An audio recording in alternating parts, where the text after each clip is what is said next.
ভয় বা নাৰ্ভাছনেছ। এই ভয় বা নাৰ্ভাছনেছটোৱে আমাৰ জীৱনত বহুত ক্ষেত্ৰত বাধাও দিছে আৰু লগতে বহুত ক্ষেত্ৰত আমাক সহায়ো কৰিছে। এটা তোমালোকক সৰু উদাহৰণ দিওঁ মই। ধৰা হ'ল মই এসপ্তাহ পিছত মোৰ এটা ইণ্টাৰভিউ আছে। এতিয়া সেই এসপ্তাহ পিছত ইণ্টাৰভিউটোৰ কাৰণে মোৰ আজিৰ পৰাই অকণমান হ'লেও ভয় লাগিব, মানে বা অকণমান হ'লেও মই নাৰ্ভাছনেছ এটা ফিল কৰিম যে ইণ্টাৰভিউটোত মোৰ কেনেকুৱা হ'ব। আৰু সেই নাৰ্ভাছনেছ বা সেই ভয়টোৰ কাৰণে মই আজিৰ পৰাই কি কৰিম, সেই ইণ্টাৰভিউটোৰ কাৰণে প্ৰিপেয়াৰ কৰিম, নহয় জানো? এতিয়া যেতিয়া মই এসপ্তাহৰ পৰা সেই ইণ্টাৰভিউটোৰ কাৰণে ভালদৰে প্ৰিপেয়াৰ কৰিম, তেতিয়া ইণ্টাৰভিউৰ দিনা মই ধুনীয়াকৈ ইণ্টাৰভিউটো দিব পাৰিম। এতিয়া সেই ছেম ভয়টোৱে মোৰ ইণ্টাৰভিউৰ দিনাওতো লাগিব, নহয় জানো? অবভিয়াছলি লাগিব, চবৰে লাগে, ঠিক আছে? এতিয়া ইণ্টাৰভিউৰ দিনা মই যদি সেই ভয়টোক যদি মই নকমাই, মই যদি তেনেদৰে ইণ্টাৰভিউ দিব যাওঁ, সেই ভয়তে যদি মোৰ আজি ইণ্টাৰভিউ কি হ'ব, কেনেকুৱা বা হয়, বা ইণ্টাৰভিউৱাৰে মোক কেনেকুৱা ধৰণৰ কুৱেশ্যনছ কৰে, কি বা কৰে, সেইবিলাক যদি মোৰ মাইণ্ডত আহি থাকে আৰু সেনেকুৱা ধৰণে যদি মই সেইবোৰ ভাবিয়ে যদি মই ইণ্টাৰভিউ দিব যাওঁ, তেতিয়াহ'লে মই জানো ইণ্টাৰভিউৱাৰে যিখিনি মোক কুৱেশ্যনছ কৰে, সেই কুৱেশ্যনছখিনি জানো মই ভালদৰে এনচাৰ দিব পাৰিম? নোৱাৰো অবভিয়াছলি, হয় নাই? ঠিক আছে, মই কিছুমান কথা পাহৰিম বা কিছুমান কথা মোৰ মানে মাইণ্ডত থাকিলেও মোৰ নোলাবই মাইণ্ডৰ পৰা।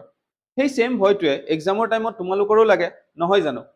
তোমালোকে ভাবা যে আজি বা এক্সামৰ পেপাৰ কেনেকুৱা আহে, মোৰ বা এক্সাম কেনেকুৱা হয়, মই যিখিনি পঢ়ি আহিছোঁ এক্সামত বা এইখিনি আহেনে নাই পেপাৰত, ঠিক আছে?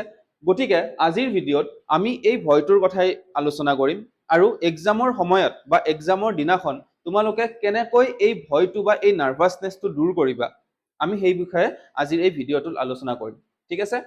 চ' আহা আমি ভিডিঅ'টো আৰম্ভ কৰোঁ। আমাৰ কি হয়, যিটো বস্তুৰ পৰা আমি দূৰত থাকোঁ, ধৰা হ'ল মই এক্সামৰ কথাই ক'লোঁ।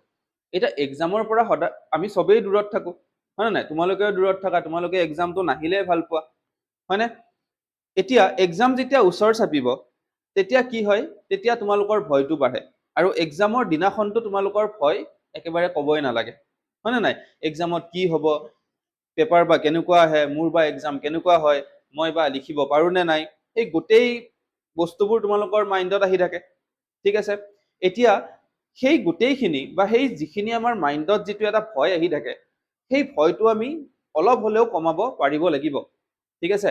কাৰণ যিমানে তোমাৰ ভয় লাগিব, সিমানে কি হ'ব, তোমাৰ এক্সামত তুমি ভালদৰে লিখিব নোৱাৰিবা, হয়নে? এইটো তোমালোকৰো হৈছে বহুতৰ ক্ষেত্ৰত, যে যিমানে তোমালোকৰ ভয়টো লাগি থাকে, সিমানে তোমালোকৰ কি হয়, যিখিনি তোমালোকে পঢ়ি আহিছা, সেই পঢ়ি অহা বস্তুখিনি তোমালোকৰ কি হয়, এক্সামৰ টাইমত ওলাই নাহে, ঠিক আছে? বা পাহৰি যোৱা কিছুমান বস্তু মাইণ্ডৰ পৰা ওলাই নাহে, তাৰ ফলত কি হয়, তোমালোকে ভালদৰে লিখিব নোৱাৰা, আৰু লিখিব নোৱাৰাৰ ফলত কি হয়, এক্সাম তোমালোকে যিমান ভাবিছিলা ভাল হ'ব বুলি, সিমান এটা ভাল নহয়, ঠিক আছে? এতিয়া আজিৰ ভিডিঅ'ত আমি এই ভয়খিনি কেনেকৈ দূৰ কৰিব পাৰোঁ বা এই ভয়খিনি আমি কেনেকৈ অলপ হ'লেও কমাব পাৰোঁ, তাৰ বিষয়ে আমি আলোচনা কৰিম, ঠিক আছে? এতিয়া প্ৰথম উপায় কি? প্ৰথম উপায়টো হৈছে যে তোমালোকে যেতিয়া এক্সামলৈকে যাবা বা এক্সামৰ হলত যেতিয়া সোমাবা বা এক্সামৰ কাৰণে ধৰা তোমালোকৰ 15 to 20 মিনিটছ আছে, ঠিক আছে? তেতিয়া তোমালোকৰ যিটো মাইণ্ডছেট, সেই মাইণ্ডছেটটো সদায় এটা তোমালোকে পজিটিভ মাইণ্ডছেটত থাকিবা, ঠিক আছে? ভয়টো আহিবই, ঠিক আছে? ভয়ৰ পৰা তুমি কেতিয়াও হাত সাৰিব নোৱাৰা, ভয় আহিবই, চবৰে আহিব বা নাৰ্ভাছনেছ ফিল কৰিবাই তোমালোকে, ঠিক আছে? কিন্তু সেই নাৰ্ভাছনেছটো অলপ হ'লেও কমাব কেনেকৈ পাৰিবা, যেতিয়া তোমালোকে ভাবিবা যে নাই, মোৰ এক্সাম ভাল হ'ব, মই পঢ়ি আহিছোঁ, যিখিনি পঢ়ি আহিছোঁ মোৰ সেইখিনি আহিব আৰু মই গোটেইখিনি লিখিব পাৰিম। মাইণ্ডত বাৰে বাৰে সেই বস্তুটো তোমালোকে ৰিমাইণ্ড কৰি থাকা, ঠিক আছে? সেই বস্তুটো বাৰে বাৰে তোমালোকে ৰিমাইণ্ড কৰি থাকা, তেতিয়া কি হ'ব, যিখিনি বস্তুৰ কাৰণে তোমালোকৰ যিটো এটা শংকা আহি আছিল যে এক্সামত কি হ'ব, কেনেকুৱা হয়, কি বা পেপাৰ আহে, সেই বস্তুটো কি হ'ব, সেইখিনি বস্তু তোমালোকৰ লাহে লাহে নাইকিয়া হ'ব আৰু এই পজিটিভ থিংকিংটো লাহে লাহে তোমালোকৰ আহা কৰিব আৰু চাবা তোমালোকৰ যেতিয়া এক্সামত বহিবা বা পেপাৰ লিখিব ষ্টাৰ্ট কৰিবা, তেতিয়া তোমালোকৰ এক্সাম নিশ্চয় ভাল হ'বই হ'ব, ঠিক আছে? দ্বিতীয়তে, যেতিয়া তোমালোকে এক্সামৰ কাৰণে ধৰা তোমালোকৰ 1 মাহ আছে, 1.5 মাহ আছে, ঠিক আছে? ধৰা মই মেট্ৰিক পৰীক্ষাৰ কথাই ক'লোঁ, মেট্ৰিকলৈকে 1 মাহ বা 20 দিন আছে, তেতিয়া তোমালোকে ঘৰত যিবোৰ তোমালোকে টেষ্ট পেপাৰ কৰা, সেই টেষ্ট পেপাৰবোৰ কৰোঁতে তোমালোকে টাইম ধৰি কৰিবা, ঠিক আছে? টেষ্ট পেপাৰটো চবেই কৰা, ন' ডাউট, ঠিক আছে? কিন্তু তোমালোকে কি কৰা, যে টেষ্ট পেপাৰখন ল'লোঁ, অলপমান কৰিলো, এঘণ্টামান কৰিলো, এতিয়া আৰু মন নাই কৰিব, পিছত কৰিম। ঠিক আছে, তো সেই বস্তুটো নকৰিবা। যেতিয়াই পেপাৰ কৰিব বহিবা, একদম 3 ঘণ্টাৰ কাৰণে বহিবা, আৰু 3 ঘণ্টা যেনেকে এক্সামত তোমালোকে বহা, সেই মাইণ্ডছেটত তোমালোকে ঘৰতো এক্সামৰ কাৰণে মানে টেষ্ট পেপাৰখন কৰোঁতে সেই মাইণ্ডছেটত তোমালোকে বহিবা। বুজি পাইছা ন? তো সেই মাইণ্ডছেটত বহিলে কি হ'ব, যেতিয়া তোমালোকে 1খন 2খন 3খন 5খন মান পেপাৰ যেতিয়া কৰিবা প্ৰত্যেকটো ছাবজেক্টৰে, তেতিয়া তোমালোকৰ মাইণ্ডছেটটো চেঞ্জ হ'ব, আৰু এক্সামৰ কাৰণে যিটো ভয়, সেই ভয়টো তোমালোকৰ লাহে লাহে লাহে লাহে নোহোৱা হ'ব। বুজি পাইছা? আৰু এইটো আজিৰ এনেকুৱা নহয় যে তোমালোকে অকল মেট্ৰিক পৰীক্ষাই দিবা বা হাই ছেকেণ্ডাৰী পৰীক্ষাই দিবা, পিছলৈকেওতো পৰীক্ষা দি থাকিব লাগিব, হয় নাই? পৰীক্ষা দিব লাগিব, বহুত ধৰণৰ কিছুমান ইণ্টাৰভিউ আহিব, সেইবিলাকো তোমালোকে দিব লাগিব। চ' এতিয়াৰ পৰাই তোমালোকৰ যেতিয়া মানে প্ৰিপেয়াৰেশ্যনটো হ'ব যে এক্সামৰ টাইমত তোমালোকে কেনেকৈ এই ভয়টো নোহোৱা কৰিবা, তেতিয়া পিছলৈকেও তোমালোকৰ এইখিনি বস্তু কামত আহিব। ঠিক আছে? দ্বিতীয়তে কি হয় যে আমি যেতিয়া এক্সামত আমি বহো, ঠিক আছে, বা এক্সামৰ যেতিয়া আমাৰ পেপাৰখন দিয়ে, সেই পেপাৰখন তোমালোকে আগতে ভালদৰে চাবা। ঠিক আছে? বহুতে কি কৰে যে পেপাৰখন দিলে লগালগ তোমালোকে কৰিব ষ্টাৰ্ট কৰা, সেইটো নকৰিবা। তোমালোকে 5-10 মিনিট সময় সেই পেপাৰখন ভালদৰে পঢ়া। একো নাই, 10 মিনিট এটা সময় গ'লে একো ডাঙৰ কথা নহয়। তেতিয়া কি হ'ব চোৱা, পেপাৰখন যেতিয়া তোমালোকে পঢ়িবা ন এবাৰ, তেতিয়া পেপাৰত যিখিনি কুৱেশ্যনছ আছে, সেই কুৱেশ্যনছখিনিৰ এনচাৰখিনি তোমালোকৰ মাইণ্ডত কি হ'ব, লাহে লাহে আহা কৰিব। বুজি পাইছা? এটা কুৱেশ্যন চালা, এইটো কুৱেশ্যন এনেকুৱা আছিল, এনেকৈ আছিল, বা নেক্সট কুৱেশ্যনটো চালা, এইটো কুৱেশ্যন মই এনেকৈ লিখিব লাগিব। সেই যে এনেকৈ লিখিব লাগিব, এনেকুৱাকৈ মানে মই লিখিম, বা তোমাৰ যেতিয়া মনত বস্তুবোৰ কি হ'ব, তেতিয়া আহিব লাহে লাহে। বুজি পাইছানে? আৰু তাৰপিছত তোমালোকে গোটেই পেপাৰখন চোৱাৰ পিছত ধুনীয়াকৈ এক্সামটো দিব বহা, তোমালোকৰ নিশ্চয় এক্সাম ভাল হ'ব। আৰু সেই যিখিনি কুৱেশ্যনছ তোমালোকে চালা, সেই গোটেই কুৱেশ্যনছবোৰ যেতিয়া কৰিব ষ্টাৰ্ট কৰিবা ন, তেতিয়া তোমালোকৰ এনচাৰবোৰ চাবা নিজে নিজে নিজে নিজে মনত আহিব। ঠিক আছে? বুজি পাইছা? একদম লাষ্ট পইণ্টলৈকে আহোঁ। এইটো একদম গুৰুত্বপূৰ্ণ পইণ্ট এটা হয়। ঠিক আছে? এইটো তোমালোকৰ ক্ষেত্ৰতো হয়, বা আমাৰ ক্ষেত্ৰত আমাৰো হৈছিল এইটো। এতিয়া যেতিয়া তোমালোকে এক্সাম হলত যোৱা, বা স্কুলত তোমালোকে গৈ পালা, তোমালোকে স্কুলত কি 20 মিনিটছ বা আধা ঘণ্টা আগতে গৈ পোৱা, হয় নাই? তাৰপিছত কি হয়, তোমালোকৰ লগৰখিনিৰ মাজত এটা ডিছকাশ্যন হয়, হয়নে? সেইটো চবৰে হয়, আমাৰো হৈছিল, তোমালোকৰো হয়। ঠিক আছে? এতিয়া ধৰা হ'ল লগৰ এজনে তোমাক ক'লে যে ঐ অমুক টপিকটো পঢ়িছনে নাই? এইটো কিন্তু টপিক আহিব এক্সামত, আৰু সেই টপিকটোৱে তুমি ধৰা ভালদৰে পঢ়া নাই। হ'ব পাৰে এনেকুৱা, এটা দুটা টপিক কাৰোবাৰ থাকি যাব পাৰে, আৰু বহুতৰে হয় এইটো। ঠিক আছে?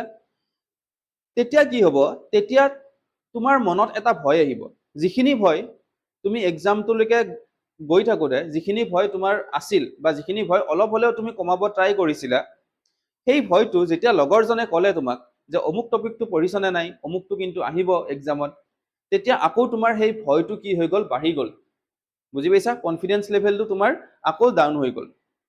তেতিয়া তুমি ভাবিবা যে এতিয়াতো এক্সামৰ কাৰণে টাইমো নাই পঢ়িবৰ কাৰণে, 10 মিনিট আছে, তো এতিয়া মই কি কৰোঁ, যদি এই টপিকটো আহি যায় কি হ'ব?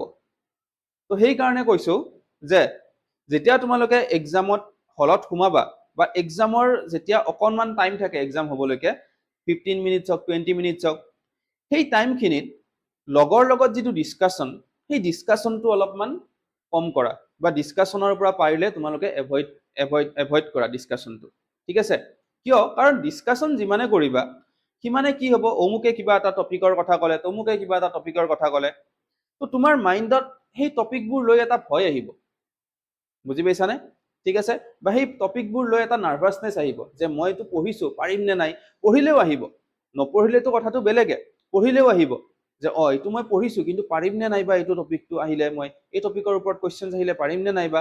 তো সেই যিটো মনত যিটো এটা তোমাৰ কুৱেশ্যন মাৰ্ক আহি গ'ল যে পাৰিম নে নাই, কি বা হয়, সেই ভয়টোৱে তোমাক কি হ'ব, এক্সামত তোমাৰ পেপাৰখন বেয়া কৰিব। বুজি পাইছানে তুমি? ঠিক আছে? গতিকে সদায় মনত ৰাখিবা যে যেতিয়া এক্সামত যাবা, বা যেতিয়া এক্সামৰ কাৰণে 15 to 20 মিনিটছ থাকে, তেতিয়া অকণমান নিজকে অকলশৰীয়াকৈ বহি যিখিনি কথা তুমি পঢ়ি আহিছা ঘৰত, ঠিক আছে, সেই কথাখিনি অকণমান ৰিমাইণ্ড কৰা, কাৰণ সেইখিনি টাইমত আকৌ নতুনকৈ পঢ়াৰ টাইম নাই। ঠিক আছে? ধুনীয়াকৈ বহি কিনে অকণমান বস্তুবোৰ ৰিমাইণ্ড কৰা যে মই কি পঢ়ি আহিলোঁ, কোনটো টপিকত কি আছে, অকণমান যিমান পাৰি আৰু। ঠিক আছে? সেই 15 to 20 মিনিটছৰ ভিতৰত তুমি ৰিমাইণ্ড কৰা। ৰিমাইণ্ড কৰাৰ ফলত কি হ'ব, তোমালোকৰ বস্তুবোৰ মনত পৰিব আৰু মনত পৰিলে তোমালোকে এক্সামত ভালদৰে লিখিব পাৰিবা। ঠিক আছে? চ' এইখিনি হ'ল কথা। আশা কৰোঁ তোমালোকে অলপ হ'লেও শিকিব পাৰিছা এই ভিডিঅ'টোৰ পৰা। আৰু মই এটা কথা চিয়'ৰ যে যদি তোমালোকে মই কোৱা কথাখিনি ভালদৰে ফ'ল' কৰা, তেতিয়া তোমালোকৰ নিশ্চয় এই এক্সামৰ টাইমত বা এক্সামৰ দিনা যিটো তোমালোকৰ ভয় বা যিটো নাৰ্ভাছনেছ, সেই নাৰ্ভাছনেছটো তোমালোকৰ বহুতখিনি কমিব। ঠিক আছে? আৰু তোমালোকে এক্সামত ভাল কৰিবাই। চিয়'ৰ, মই চিয়'ৰ কৈছোঁ তোমালোকক। Thank U.